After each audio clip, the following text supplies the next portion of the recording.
वो लोग बोलते थे कि ये क्या काम कर रहे हो, तुम्हारी उम्र भी हो गया, ये सब छोड़ो, ये बच्चों का काम है। सर दिल तो बच्चा है ना।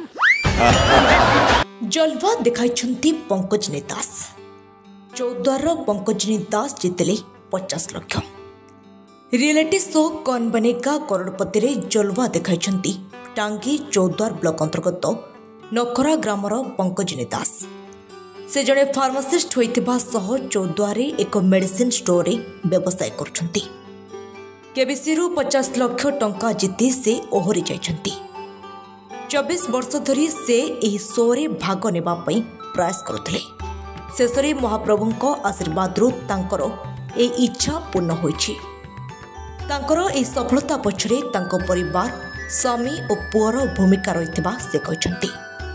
एने टांगी सालेपुर युवा संगठन हिमांशु महांती तांको बासभवन रे तांको शुभेच्छा जणाइछंती। हमारे देश में ऐसी महिलाएं, बड़ा गर्व होता है हमें जब आपसे हमारा परिचय होता है। मु पंकजनी दास चौद्वार कटक बहुत खुशी यार सफलतार श्रेय देवी प्रभु जगन्नाथ को, कारण तांको इच्छा बिना किछि हेई पार न थांदा।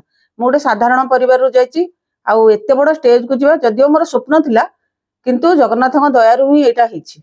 ओडिया को सत्य भारी अंडर एस्टिमेट करा जाए, भारी माने पर्टिकुलर मु ए वर्ड सुनछि सेठी से पिलाटी कहला कला हम ओडिया को कहंदी माने पखाळ खाइचंदी आउ किछि जानि नांजी तांकर ब्रेन बोली नै।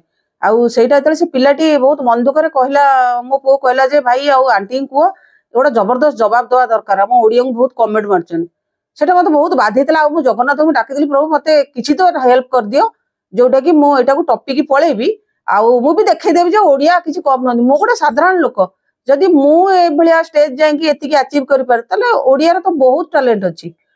फास्ट तो मु भाबले ओडा स्वप्न एटा जे हॉट सीट के जिबा, माने अमिताभ सर जेतेबेले मो ना कहिले फास्ट तो से पढी पारलेनी क्लियर मो ना टाको पंकजनी टाको माने कहि पारलेनी, तापर कहिले तथापि आउ हॉट सीट के जिबा बेलको तो मो हार्ट स्पीड बतो भाबुतली 200 पाका पाकी हे जायतला। 14 नंबर क्वेश्चन पर्यंत जाय 50 लाख जीतिछि। हाँ नेशनल इंटरनेशनल आउ हमर माइथोलॉजी थिला, ज्योग्राफी ऊपर थिला, हिस्ट्री ऊपर थिला, एमती मु भारी खुशी, मते खुशी लागला। आदरे हमर बेसी दबी जाउचनी जे के भाबुचनी काको हम प्रमोशन दउ नांती बोली। आ मते भारी खुशी लागला जे भाई आसले, कारण मु समस्त को हेल्प करिया मते खुशी लागे। तो मु चाहू मु जो नानी है कि रही समस्त, कारण लोक भावे गोटे सफलता पाइगला पर मते आउ हठात एमती राति 12 रे भी लोक फोन करी मेडिसिन पचारंती बा किछिटा पचारंती हमको कोन केमती ट्रीटमेंट हो बोली। से तो भाई जे नाई एते टका जीति गला तेणु आकु पचारिबुनी, से जिनस मुंडर बाहर कर दवा कथा। मु जो नानी से नानी है कि सब दिन रही समस्त माने फार्मासिस्ट आउ मु मां शारला मेडिकल स्टोर ओटीएम बाजार चौद्वार मु ताको चलाए।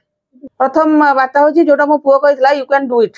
गोटे स्त्री लोक चाहबा तो सब किछि कर परिबो करबा कथा, कारण घरर काम एते भी नुहे जे 24 घंटा ता दिर पळेबो। निजर जहा क्वालिटी अछि ताको देखाओ, कारण भगवान समस्त भीतर किछि ना किछि एक्स्ट्रा ऑर्डिनरी क्वालिटी दैचंदी। से क्वालिटी टाको दबा आउ से क्वालिटी चिन्हिबा पई भी सेमतिया माने स्वामी आउ पुओ भी दरकार। अर्जुन त्रिपाठी ताको तो सर मु से प्रथम से जिंस ही कहिछि जे यू कैन डू इट। सी जदि चाहिबो सब किछि करि परिबो। प्रथम जिंस होछि ताको मु सब बेले उत्साह देछि। सब बेले ताको जते बेले भी डिमोटिवेट लागे जे नाइ मु एटा करि परिबिनी, मु गोटे स्त्री लोक मु एटा करि परिबिनी, मु सब बेले ताको सेही गोटे जिंस कहिया चेष्टा करे जे तू करि परिबो।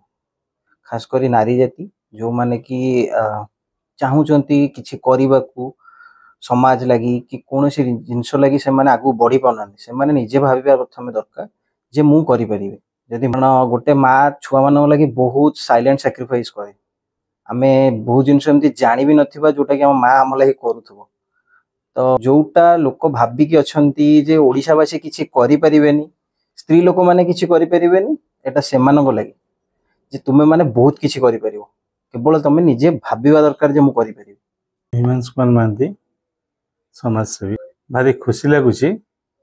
एवं आज जो टांगी सालेपुर ब्लॉक अंतर्गत 12 नंबर जोन नखरा पंचायत से जो माँ आमर अच्छा नानी आज ओडिशार गोटे टेक रखिंट आउटा पुणी मो निर्वाचन मंडली से मु बहुत निजक गर्वित मन कर माँ को मु अंतर नमस्कार जनाया सहित दीर्घायु एवं पिलामानଙ୍କର केमती भल परिवेश से रही भल संस्कार शिखिंट आगो को समस्त माँ मान को प्रेरणा दिंतु से जाकि से हॉट सीट रे बसंतु एवं ओडिशार गोटे चैलेंज जो अच्छे से चैलेंज को ग्रहण करी जो 50 लाख 1,00,000 कोटी टका जीतिकी आसतु।